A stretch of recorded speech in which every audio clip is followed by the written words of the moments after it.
hearing. Okay, last week when we left off in Daniel 11:20, we had a long narrative from the book of Maccabees, and that was the story of Heliodorus going into Jerusalem on behalf of one of the Seleucid kings, and as a result, Heliodorus was looking for the treasure from the temple, and according to the book of Maccabees there, Heliodorus met up with some, I guess what we would call angelic beings who were in the Lord's army, if you will, and they worked him over pretty well. In fact, they literally beat him to within an inch of his life, and it didn't look like he was going to make it. But then the Jews there prayed on his behalf to spare him, and he was spared, and he recovered. And when he went back to his king, and he told him what had happened, and the king wanted to know, well, who shall I send to try to get these riches? Then he said, somebody you don't like, basically, that you're not on good terms with, because he said, there's a God there that's very powerful, kind of to paraphrase. So that entire story that we read from Maccabees last week, 2 Maccabees 3 specifically, basically dealt with approximately one verse in Daniel chapter 11 verse 20. And I was informed last week by my wife and daughter here at home that I went way too fast, and it's like all that stuff's going and I thought, oh, I probably did. So if anybody wants anything cleared up from last week, why don't we start there? Because I would like to jump into verses 21 through 35, and that's probably as far as we'll be able to get today. We won't even be finishing Daniel 11, so I'm still forecasting at least 2 weeks after tonight to finish the book, possibly. So, we're looking at Daniel 11, especially verses 5 through 19, I would say. If anybody has any questions or need any loose ends tied together or what have you.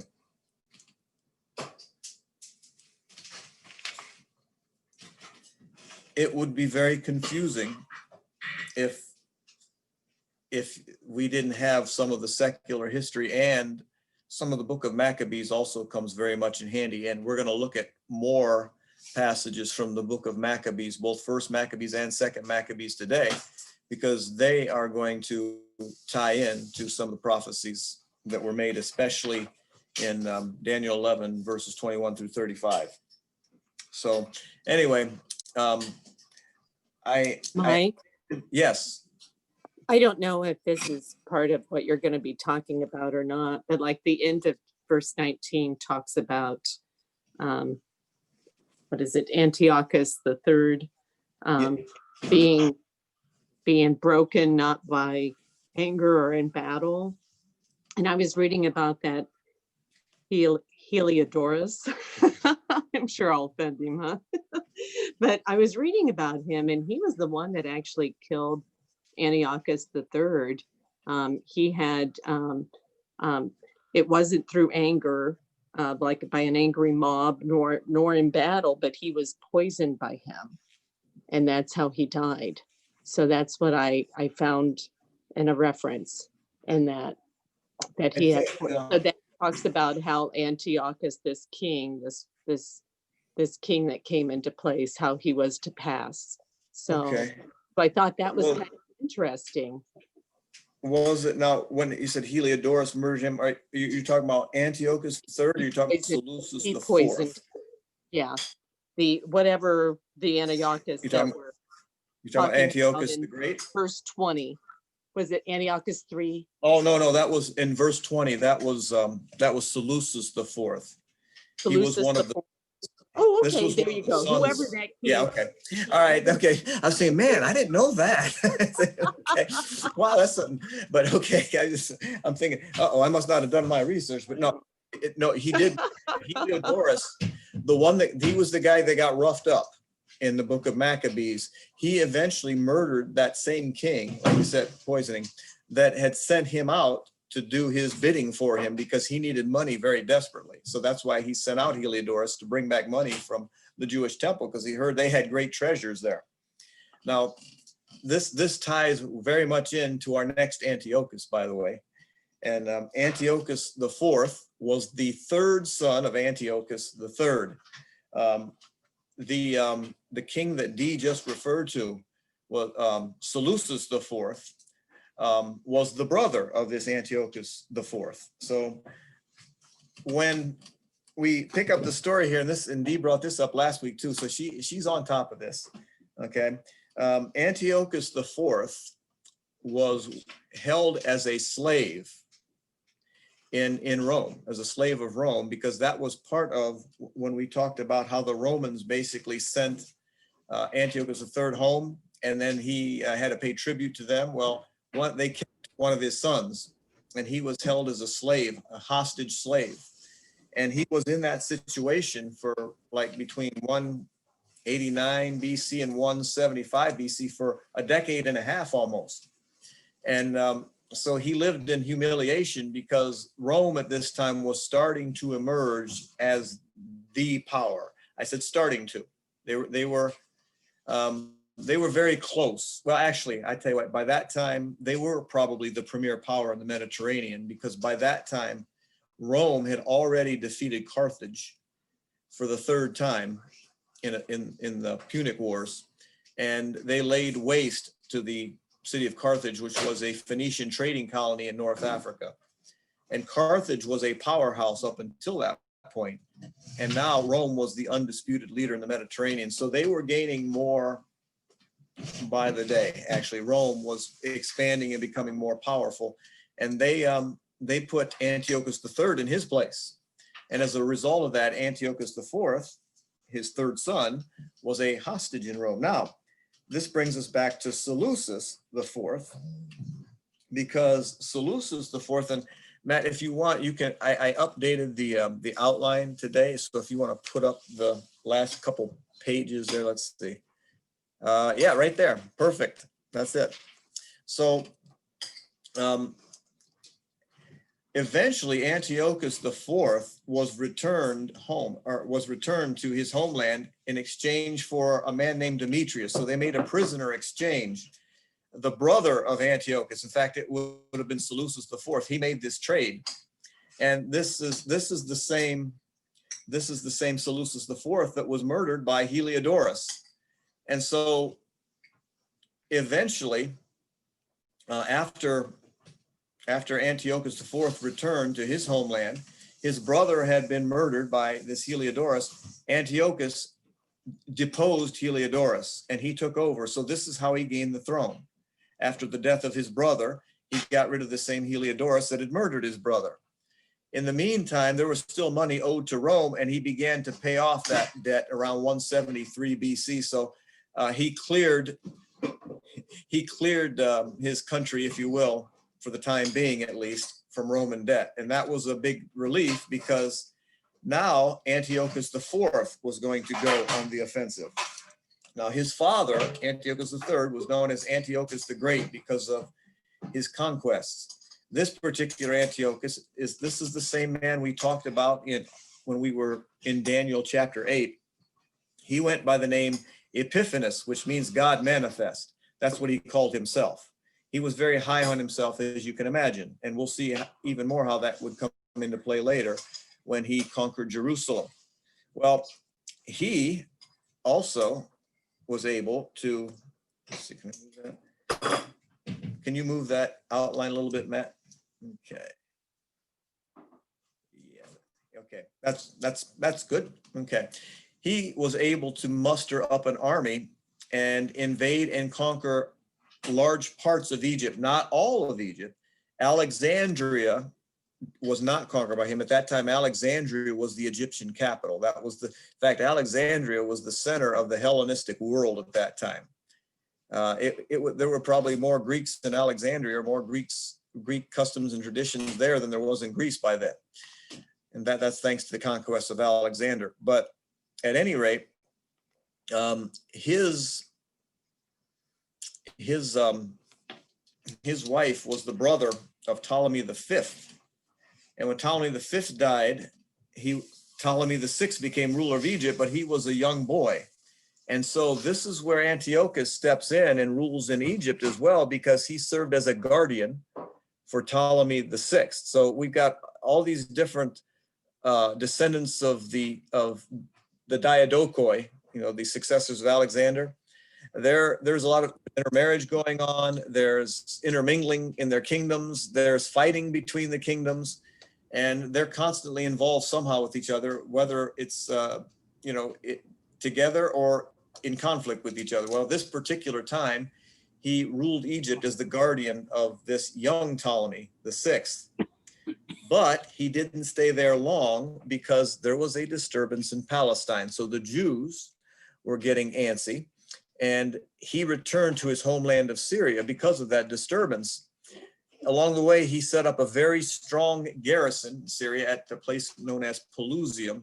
So he was fortifying the area to defend himself and to use it as an offensive weapon. But in the meantime, he had other troubles. So he couldn't quite focus on Jerusalem totally, although there were some issues there that he had with the Jews, because he was trying to force the Greek ways on the Jews.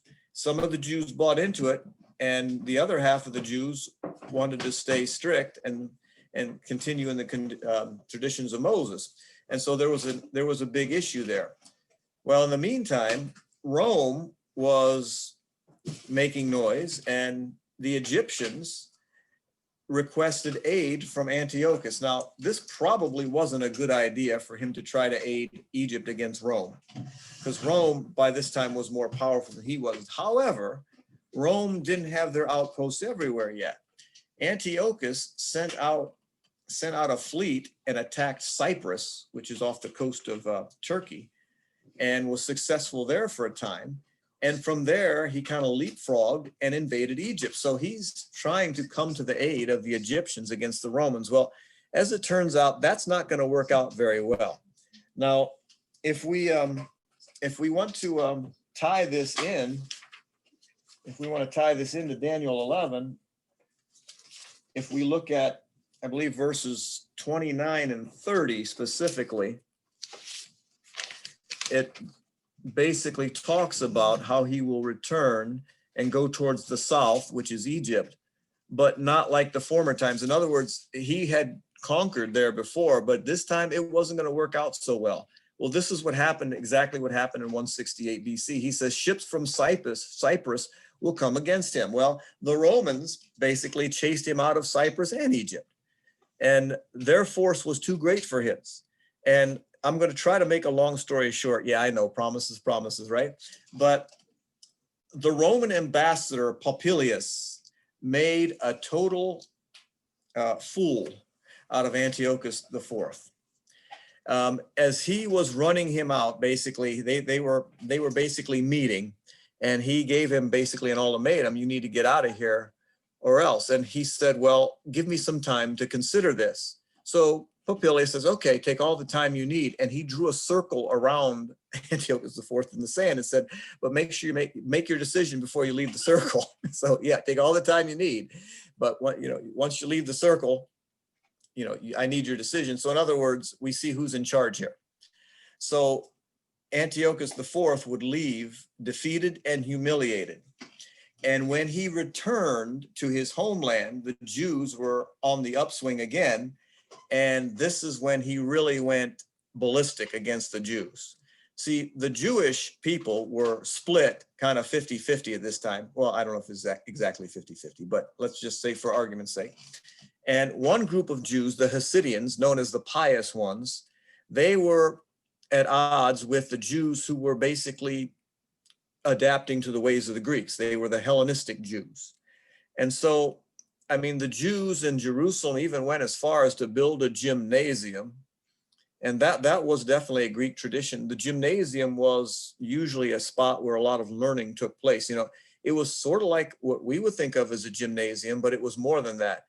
Physical education took place there, but all other parts of the Greek education also would take place there. Mathematics and literature and science would be studied there as well. So the Greeks did believe in a very well-rounded education. They really promoted that big time. But this gymnasium was being built at that point, believe it or not, by Jason, the high priest. And then not long after that, Jason, who was serving as a high priest, was replaced by another man, Menelaus. Now, Menelaus, I'm not even sure if Jason was a Levite, to be honest with you.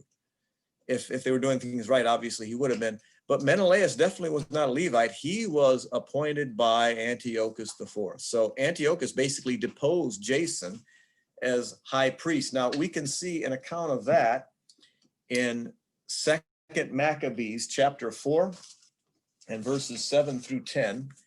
And I'm going to read that for you from my Apocrypha here. As I get to the right page, 2 Maccabees 4, verses 7 through 10. Looks like Matt's going to probably try to put that up there for you to follow along a little bit. Okay, so, but Seleucus died, and when Antiochus, surnamed Epiphanes, succeeded him on the throne, Onias's brother Jason obtained the high priesthood by corrupt means. In an interview, he promised the king 360 talents of silver, as well as 80 talents from another source of income. So actually, Jason bribed his way into the position as well. Besides this, he agreed to pay 150 more if he were given authority to establish a gymnasium and a youth club.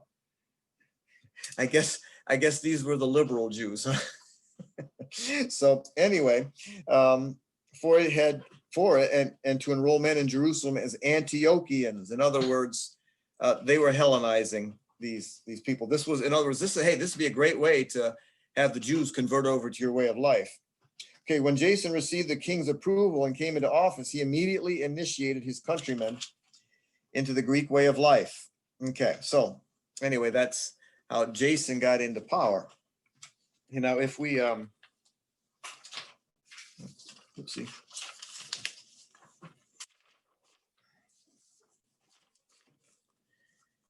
If we go on further, though, what we're going to see is that Antiochus took things further than that, and eventually he deposed Jason.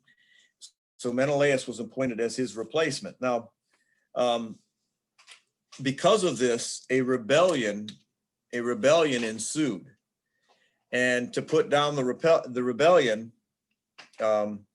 well, Antiochus then took Jerusalem by force.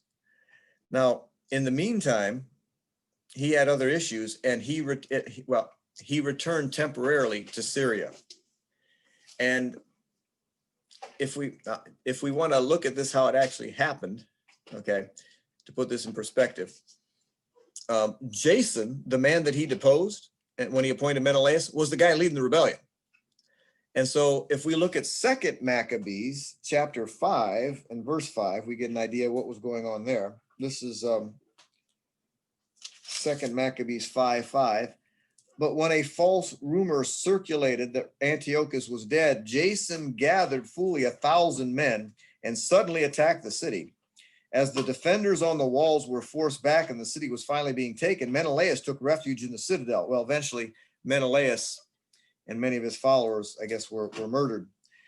Jason then slaughtered his fellow citizens without mercy, not realizing that triumph over one's own kindred was the greatest failure, but imagining that he was winning a victory over his enemies, not his fellow countrymen. So Jason went too far, but nevertheless, this flew right in the face. This flew right in the face of Antiochus Epiphanes. And so this wasn't over yet. Now, in between here, if we kind of rewind a little bit, it was around 168 BC when Antiochus got chased out of Egypt and Cyprus. Once he was out of there, now, even though it was a humiliating situation, he was freed up to focus on Judea, and he came back with vengeance. Okay, so if I continue in this same Maccabees here, okay, basically, I'll read this to you momentarily, but what Jason did is he really started to play hardball. I mean, he was pretty, did I say Jason, what Antiochus did was to really start to play hardball compared to what he was going to do after, he returned. He was actually nice before that. That's to put that in perspective.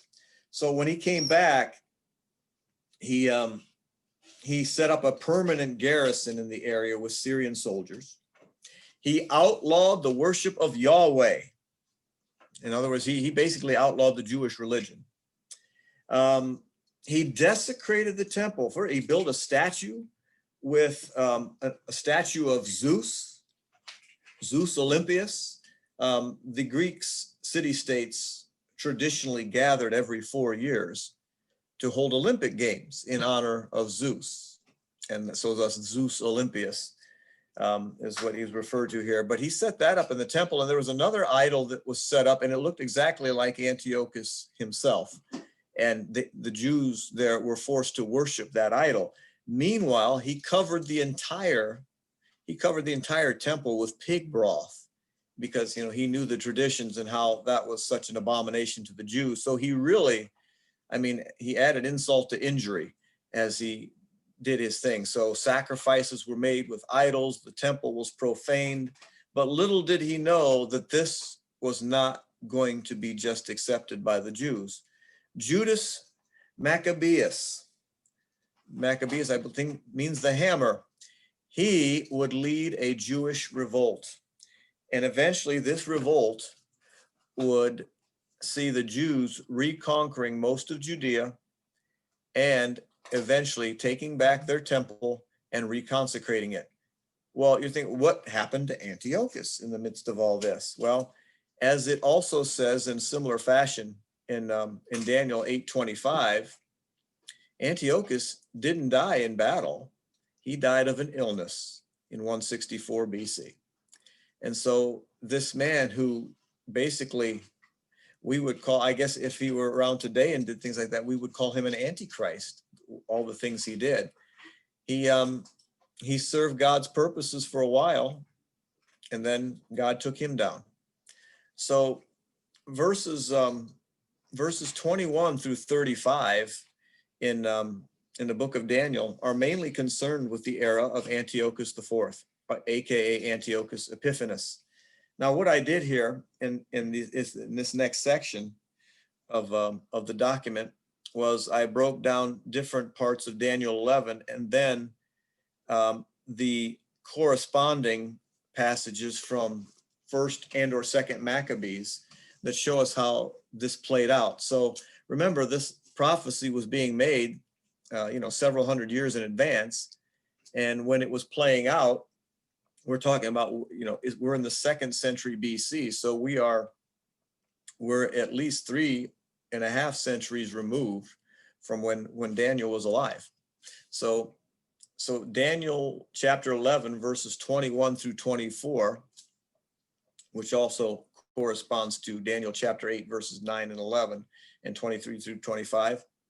We can see those prophecies, at least in part, for the most part, being played out in 1st Maccabees 1, 29 through 33, and then the other passages I've listed up there for you. So 1st Maccabees, well, you know what? We need to go back and look at Daniel, I guess, first. So maybe that would make more sense of all of this. So we can lay these side by side.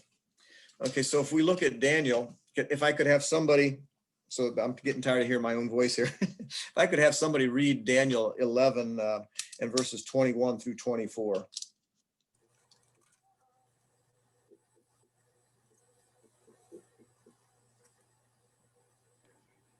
I'll take that. Okay, thanks, Nelson.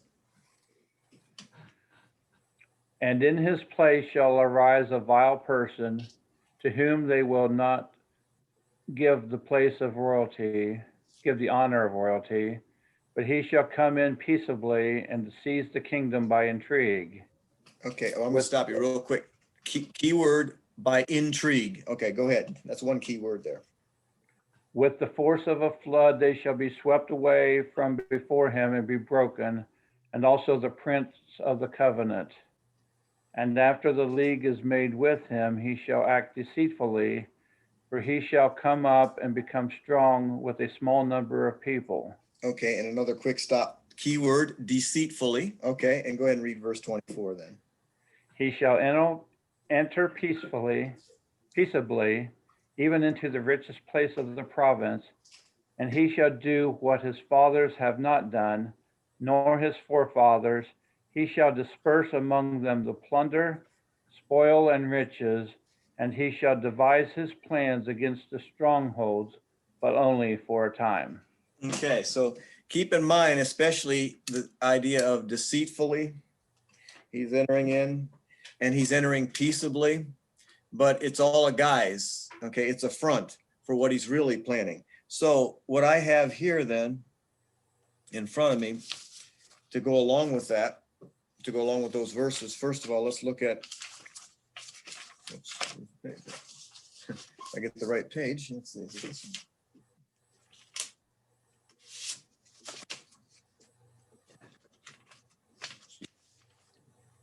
Okay, First Maccabees 1 and verses 29 through 33. And we'll see how that fits in with what we just read in Daniel and how that plays out.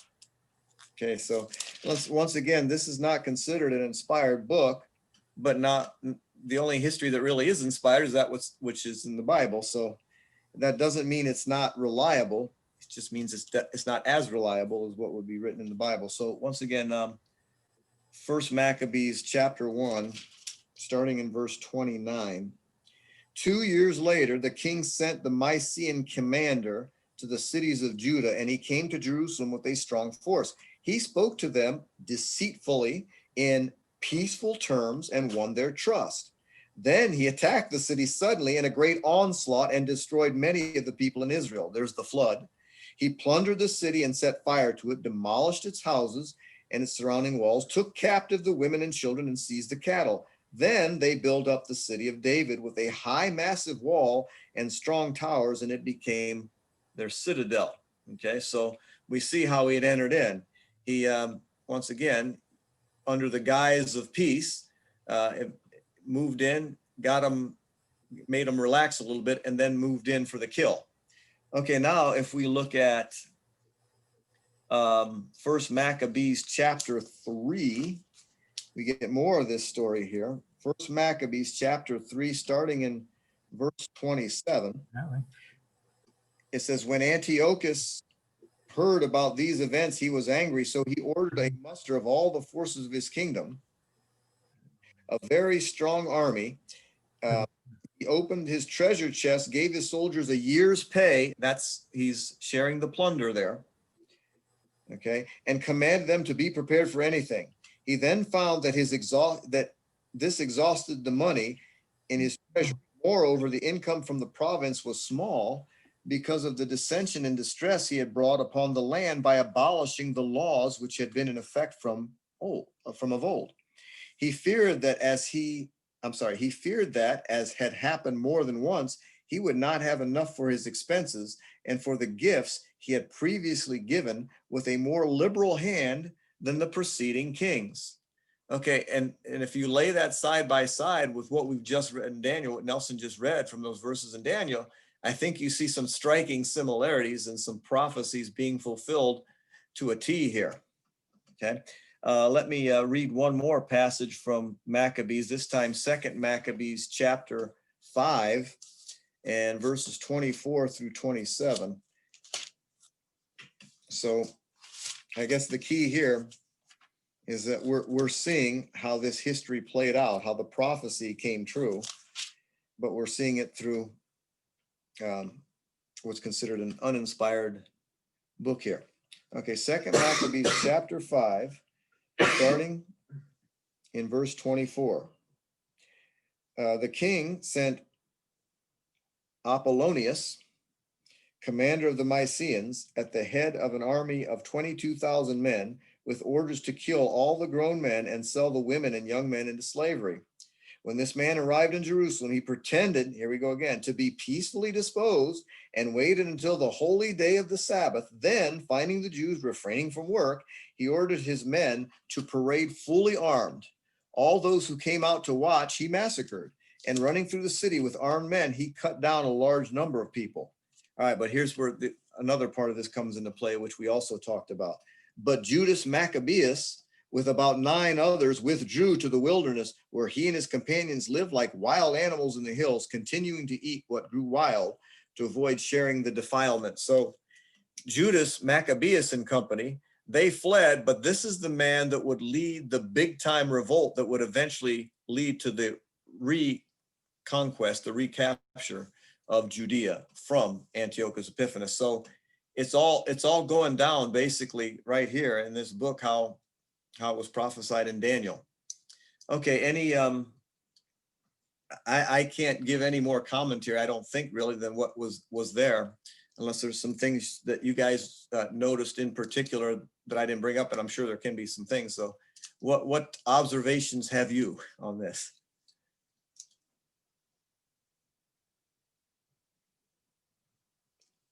Anybody? It's okay if you don't, but It's great to see how all this connects together from these books we're not as familiar with.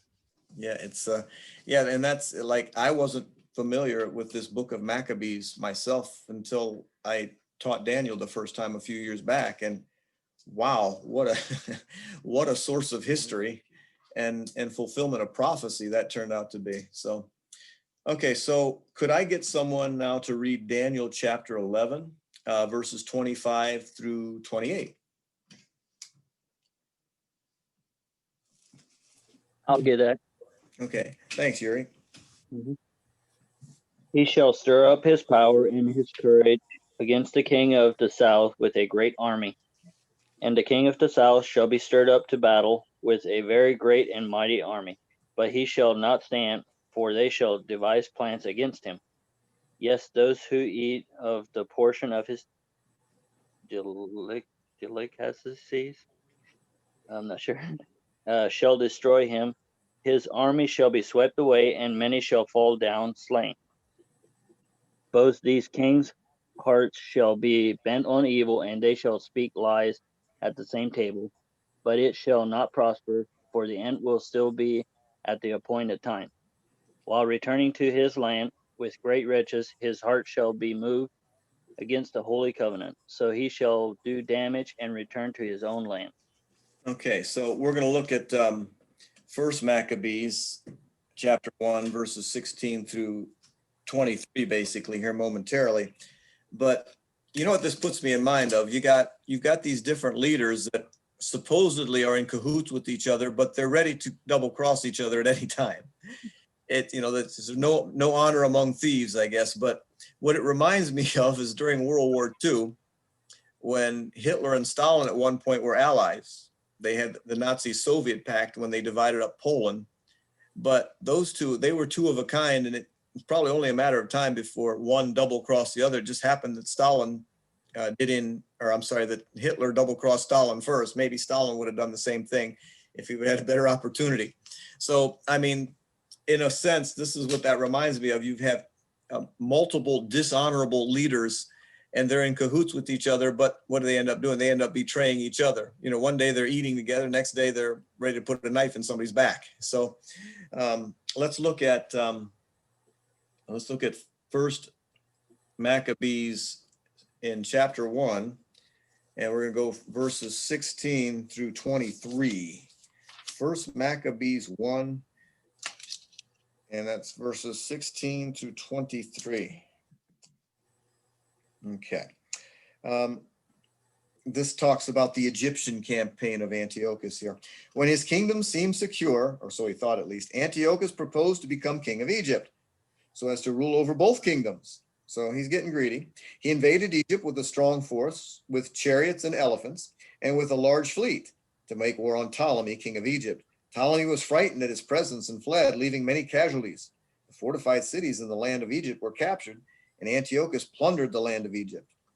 After Antiochus had defeated Egypt in the year 143, and there's an asterisk there because that's not actual time as we would keep it. That was in someone else's time. So this was not 143 BC, by the way. So just so you know, this was different time being kept. in the year 143, he returned and went up to Israel, to Jerusalem with a strong force. He insolently invaded the sanctuary and took away the golden altar, the lampstand for the light with all its fixtures, the offering table, the cups and the bowls, the golden censers, the curtain and the crowns. Sounds like we're reading through Leviticus here, doesn't it? Almost. And the golden ornament on the, or Exodus or Leviticus, all the description of the utensils there. The golden ornament on the facade of the temple. He stripped off everything and took away the gold and silver and the precious vessels. He also took all the hidden treasures he could find. Taking all this, he went back to his own country after he had spoken with great arrogance and shed much blood. So I think once again, we see how these verses relate. Now, what we've done here, we basically talked about some of these things twice already today, but from a little different perspective. We looked at the secular history on its own first, and now what we're looking at is what the book of Daniel says and how that played out in some of the verses here in the book of Maccabees. So if some of this, didn't we talk about this earlier? Yeah, we did, but we're just looking at it from a different viewpoint, because the other history I didn't necessarily get from the book of Maccabees. I just picked up, some general secular history, but it does tie together. It's just worded a little bit differently in the book of Maccabees. So you see, as Daniel 11 verses 25 and 28 go very much hand in hand with those verses in Maccabees we just read. Now, these next two verses we've talked about already previously. I don't have anything specifically marked from Maccabees about them, but in Daniel 11, 29 and 30, it talks about Cyprus and so forth. And this is when Antiochus gets chased out by the Romans. And we talked about that secular history already, when the Roman ambassador Popilius literally drew a circle around him in the sand. And, you're like, okay, take all the time you need to decide, but tell me when you step out of the circle. Yeah, okay, I got that. So he got the message. So anyway, I didn't write any verses down along with Daniel 11, 29 and 30. We previously talked about that. And I didn't have anything specifically from Maccabees, but what we did talk about is from secular history, and that story about the Roman ambassador Popilius humiliating Antiochus IV. And so that was the end of his basically attempt to take over Egypt again. Now, these last four verses basically are covered from Daniel 11, 31 through 35. These last four verses, well, why don't we read those first? Correspond with First Maccabees 1, 57 through 63. So if somebody wants to go ahead and read those last four verses on the list there.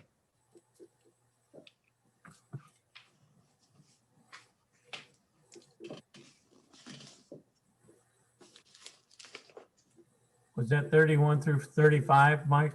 Yes, thank you. Okay. Mhm. Forces from him will arise, desecrate and the sanctuary fortress, and do away with the regular sacrifice, and they will set up the abomination of desolation.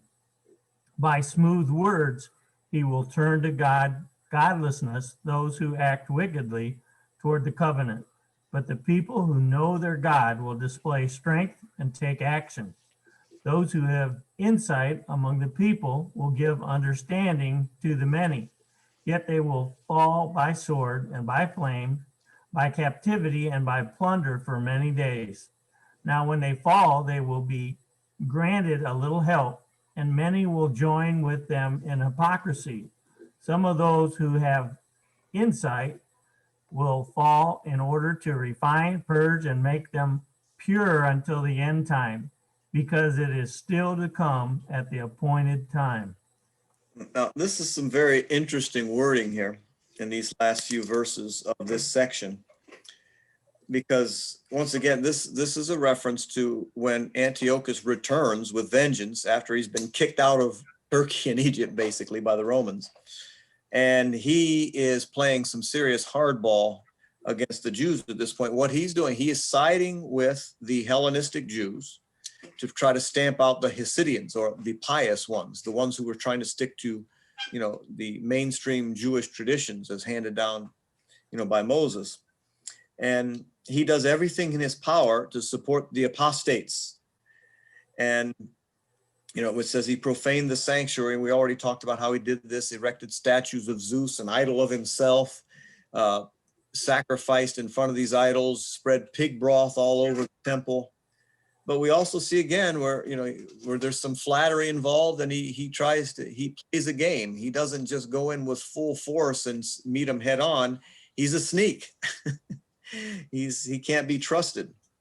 And so what we see is some commentary. It says, about those who understand shall instruct many, but they'll fall by sword and flame and captivity. Who are those who understand?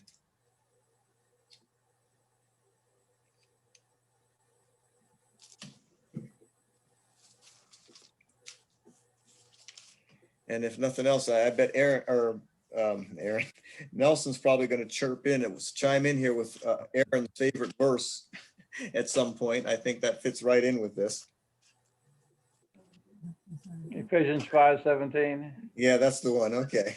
Therefore, do not be unwise, but understand what the will of the Lord is. Yeah, those who understand, they're following the will of the Lord. Unfortunately, physically, that didn't necessarily work out for them. Now, what's the hope here? That the great hope is mentioned here in the end. A lot of them are going to fall. Some of the Jews cooperated with the bad guys here. They cooperated with Antiochus. They went along with the Hellenization. They, cast aside their own religious traditions that were handed down by God himself through Moses.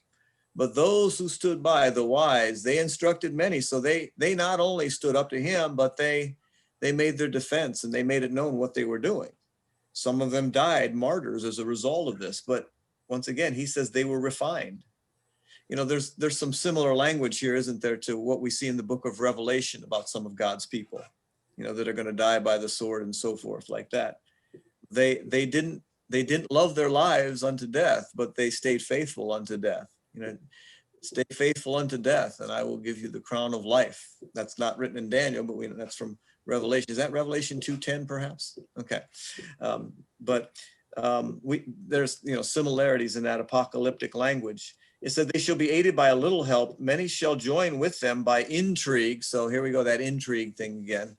And so the intrigue is how Antiochus Epiphanes kind of lured in some of the other Jews to go along with him. But in the end, those who stayed faithful, even if they died physically there, we know from both the way this is worded in Daniel, and from what we know from the New Testament, specifically the book of Revelation, that they would receive the crown of life. So even though some of the understanding would fall, they'd be refined and purified and made white. Remember when in Revelation, when everyone was given a white robe, symbolic there. So now this last part of verse 35, until the time of the end, which is appointed. So what is the way that's worded? What does that mean to you? Until the time of the end, which is appointed. God is controlling all of this. God has appointed a time when his people will triumph. And to me, that's like saying, make no mistake, this will end and God's people will shine in the end. It will triumph. That's how I look at this, until the time of the end, which is appointed. Okay, it's God has it in mind. He already knows when it's going to end. So there's going to be that time of suffering and time of tribulation there. But God's people, whether they physically live or die, will spiritually live as they get through it and stay faithful to him. Very encouraging words there. Okay. We have gone through verses 21 through 35 a little bit faster than I had planned. So what questions or comments does anyone have? I might end this early because we're starting a new section and the entire theme shifts. We're still talking about kings of the north and south, but for a sneak preview, the king of the north from this point on, it's no longer the Seleucids that's being talked about. It can't be, because they're going by the wayside. Anybody have an idea, starting in verse 36, who the king of the north is now referring to? And it does make sense based on secular history and how the rest of the book of Daniel is set up. Because starting in verse 36, there's a shift, a very abrupt shift. But nevertheless, if it's not a shift, then something's wrong because it doesn't fit. Anybody have any guesses there? Armies or the Romans or something? From this point on, the kings of the north is referring to Rome. There's still a king of the north and a king of the south, but the king of the north now that's prominent is no longer the Seleucids. They're kind of going by the wayside. Rome has emerged as the power by this time. And so from this point on, for the most part, we're going to be dealing with Rome well, at least for the rest of this chapter, we're going to be dealing with Rome and the Jews. Okay. Does anybody have any questions or comments about anything in Daniel 11 through verse 35? Anything about Daniel 11 through verse 35, 1 through 35, anything confusing, or anybody want to add anything? Not adding to the word, but I mean, add anything to our discussion. I'm just thinking,